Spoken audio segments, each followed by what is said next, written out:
Near the line of control in Kashmir, security forces are everywhere. A checkpost is always around the corner. A barbed wire fence never too far away. In a state where people are always looking over their shoulders,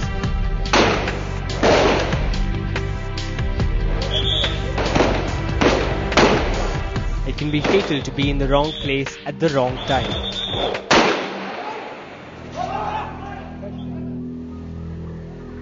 In her 56 years, Jana Begum has seen tragedy over and over again. 10 years ago, 2 of her sons were picked up near Kupwara, she says, by the State Task Force and the Border Security Force. After a painful search, Jana was told by a policeman that her sons had been shot dead and buried in this graveyard in Regipur. The shock killed her husband. Another of Jana's sons went missing in 2002. She says that he too may lie in an unmarked grave, and every visit to a cemetery stirs up old fears.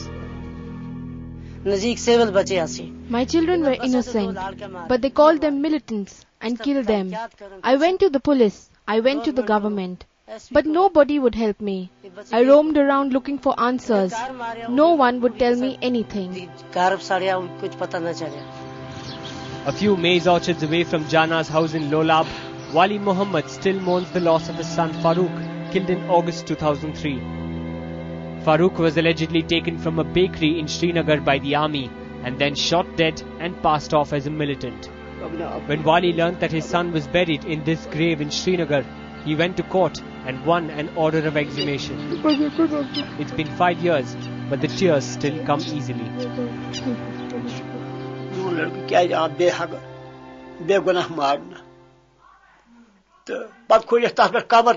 Why was my innocent son killed?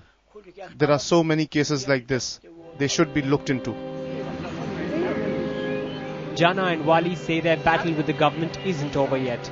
Once a month, they assemble at this park in Srinagar with some of the other families of those who've disappeared. To remember, to grieve, and to protest against a government they say is not doing enough. Like Wali, many relatives dig up bodies from unmarked graves themselves, looking for clues, hoping their loved ones are alive, or hoping for proof they're dead. For Sudesh Kumari, though, closure came through an anonymous letter written by an Indian soldier. When Kumari's husband Bhushan Lal was picked up with 3 other men by army soldiers in Srinagar in April 2004, the family didn't know where to look. But a week later, they received a letter that confirmed their fears. 13/4/2004 को major विजय चहर, नाय जय सिंह, रेफरमैन दिलीप, रेफरमैन जसबीर, ये चारों जम्मू के 4 मजदूरों को लेलवा पहाड़ी में ले गए। 20/4/2004 को इन चारों मजदूरों को पहाड़ी में ले जाकर मार दिया गया। 2 मजदूरों को ऊपर ही मिट्टी में दबा दिया और 2 के मुंह पर इतनी गोलियां बरसाई गई कि उनका चेहरा ना पहचाना जा सके। ना दोनों को उग्रवादी दिखा दिया गया। करती नहीं, तुम सभी के डैडी फोन करते हैं, मेरा डैडी फोन भी नहीं करता। मैं फोन में क्या बात करेगी तू? कर दी फोन में सिर्फ बात करूंगी कि मुझे स्कूल की फीस और एक यूनिफॉर्म मुझे दे दो। The family is pained and furious. Furious because their slain loved ones were denied last rites according to the Hindu customs. Rather than getting them cremated, they were buried in the foothills of Lola Valley.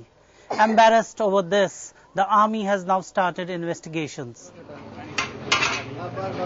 Sudesh Kumari's neighbour Bali Ram has also seen tragedy firsthand. He says his brother Ram Lal was picked up by the army as well, leaving him to care for his young nephews.